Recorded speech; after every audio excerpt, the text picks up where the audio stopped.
You said that the single criterion for making decisions about America's foreign policy is America's national interest. Yes. That's it. Yeah. Which is also America first. That's another way of putting that as well. I think it's the definition of it. Yeah. I came into Congress 13 years ago with the stated intention of being the leading defender of Israel in the United States Senate. Great. And I've worked every day to do that. By the way, Tucker, it's a very weird thing. The obsession with Israel, when we're talking about foreign countries, it's hardly an obsession. You're not talking about Chinese, you're not talking about Japanese, you're not talking about the Brits, you're not talking about the French. The question, what about the Jews? You asked me why I'm obsessed with Israel. Yep. 3 minutes after telling me that when you first ran for Congress, you elucidated one of your main goals, which is to defend Israel. Yes. And I'm the one who's obsessed with Israel. I don't see a lawmaker's job as defending the interests of a foreign government, period. Okay. Any government, including the ones that my ancestors come from. I've never taken money from the Israel lobby. Have you? Taken money from the Israel... From AIPAC. So AIPAC raises a lot of money for me, but it's actually a misnomer because the people who raise money are individuals. Right. So it's not the PAC itself, but they're individual members who believe in the American-Israeli friendship and relationship. Is AIPAC a foreign lobby? No, it's an American lobby. It's the AIPAC stands for the America-Israeli Political Action Committee. What does it lobby for? So, to be honest, not a whole lot effectively. Growing up in Sunday school, I was taught from the Bible, those who bless Israel will be blessed, and those who curse Israel will be cursed. And from my perspective, I want to be on the blessing side of things. Of those who bless the government of Israel? Those who bless Israel is what it says. It doesn't say the government of, it says the nation of Israel. So that's in the Bible. As a Christian, I believe that. Where is that? I can find it to you. I don't have the scripture off the tip of my... You pull out the phone and use the Google. It's in Genesis. But so you're quoting a Bible phrase. You don't have context for it and you don't know where in the Bible it is, but that's like your theology? I'm confused. What does that even mean? Tucker. I'm a Christian. I want to know what you're talking about. Okay. Where does my support for Israel come from? Number one, because biblically we're commanded to support Israel. But number two... Well, hold on. I'm not holding on. Hold on. You're a senator, and now you're throwing out theology, and I am a Christian, and I am allowed to weigh in on this. We are commanded as Christians to support the government of Israel? We are commanded to support Israel. And what does that mean, Israel? We're told those who bless Israel will be blessed. But what, hold on, define Israel. This is important. Are you kidding? This is a majority Christian country. Define Israel? Do you not know what Israel is? That would be the country you've asked like 49 questions about. So that's what Genesis, that's what God is talking about. The nation of Israel, yes. So is that the current borders, the current leadership? He's talking about the political entity called Israel? He's talking about the nation of Israel. Yeah, nations exist, and he's discussing a nation. A nation was the people of Israel. Is the nation the God's referring to in Genesis, is that the same as the country run by Benjamin Netanyahu right now? Yes. It is. AIPAC, I wish were much more effective. Like, there are folks online who are in the fever swamp of terrified of AIPAC, and AIPAC... I'm not terrified of AIPAC at all. You're the one who seems a little uncomfortable when I'm asking. No, not uncomfortable at all. I'm just asking what AIPAC does. My understanding, having known a lot of people who work at AIPAC, is that it lobbies on behalf of the Israeli government. Wrong. Oh, okay. When was the last time AIPAC took a position that deviated from Prime Minister Netanyahu? All the time. Name one. Okay. AIPAC is lobbying for a foreign government. And it's not. It's lobbying for the United States. It is lobbying for a strong U.S.-Israeli relationship. Okay. So it has nothing to do with the foreign government. It wants America and Israel to be closely allied. Okay. But it's lobbying on behalf of the interests of another country. So that's not true at all. And if it's not true. No. How much contact do you think AIPAC leaders have with the government of Israel? No idea. My question is not, is it outrageous that foreign governments lobby the United States? They all do, okay, including Israel. My only question is, why don't we admit that is what's happening? You're denying it, but it's true. Yeah, and why is false. Why aren't they registered as a foreign lobby? Because they're not. It wants America and Israel to be closely allied. How many people live in Iran, by the way? I don't know the population. At all? No, I don't know the population.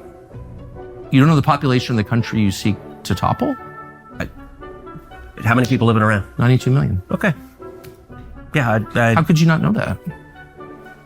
I don't sit around memorizing population tables. Well, it's kind of relevant because you're calling for the overthrow of the government. Why is it relevant whether it's 90 million or 80 million or 100 million? Why is that relevant? Because if you don't know anything about the country... I didn't say I don't know anything about Okay, what's the ethnic mix of Iran?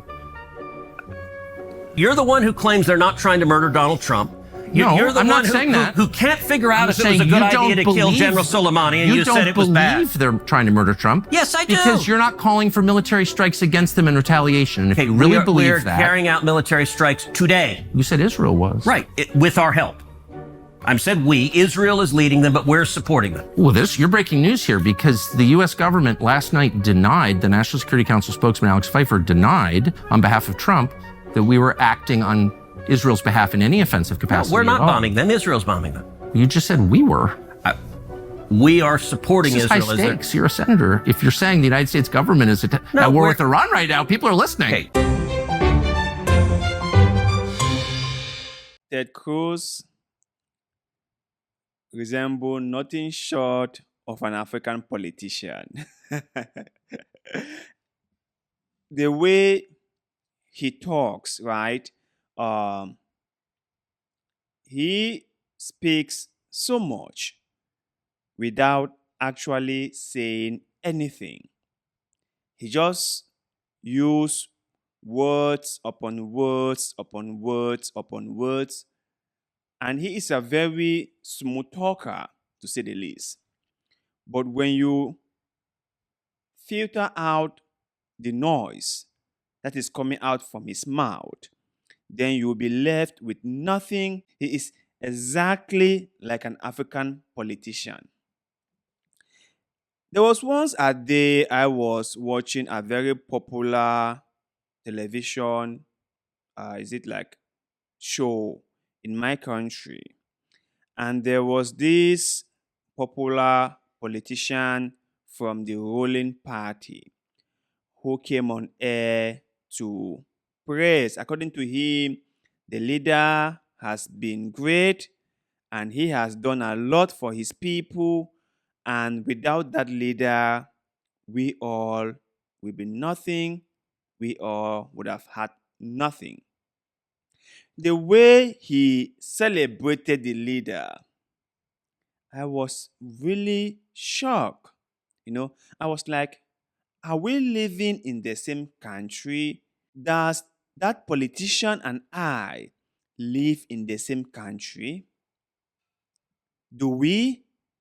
Because from the look of things, the politician was clearly lying. And to make matters worse, he was lying on national television where he could be easily fact-checked. But if you are from an authoritarian regime and you are talking for the regime, no one bothers to fact-check you. No one wants to be the scapegoat, because if you don't toe the line, we all know what will happen to you. So I'm guessing that was why even the reporters or the interviewers never bothered to call him out on the rubbish he was saying. They all just went along. And we, the viewers, were like, how much fools do they think we are? Do they think we are this stupid? Do they think we don't have brains of our own to see that the leader has been nothing but a complete failure? Everyone knows that. But for some reason, politicians come on national television to spread lies. Same thing that Cruz is doing here. I'm grateful for the American media, even though they are not as fair as they claim to be, and even though they could do better than what they are doing, at least they can hold certain politicians accountable. You saw what Tucker Carlson did. He called Ted Cruz out right there and told him to his face, man, come on, are you supposed to represent America or a foreign nation? You would think that politicians will represent those who voted for them.